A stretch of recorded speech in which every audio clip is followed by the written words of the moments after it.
স্তব্ধ হলো 10 দিক, নত করি আঁখি, বন্ধ করে দিল গান যত ছিল পাখি। শান্ত হয়ে গেল বায়ু, জলকলস্বর, মুহূর্তে থামিয়া গেল বনের মর্মর।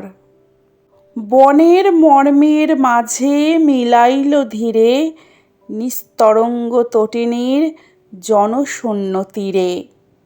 নিঃশব্দে নামিল আসি সায়াহ্ন ছায়ায়, নিস্তব্ধ গগন প্রান্ত নির্বাক ধরায়।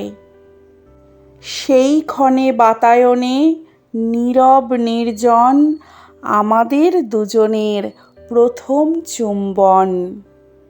দিগ দিগন্তরে বাজিয়ে উঠিল তখনই দেবালয়ে আরতির শঙ্খ ঘণ্টাধ্বনি। অনন্ত নক্ষত্রলোক উঠিল শিহরি, আমাদের চক্ষে এলো অশ্রু জল ভরি।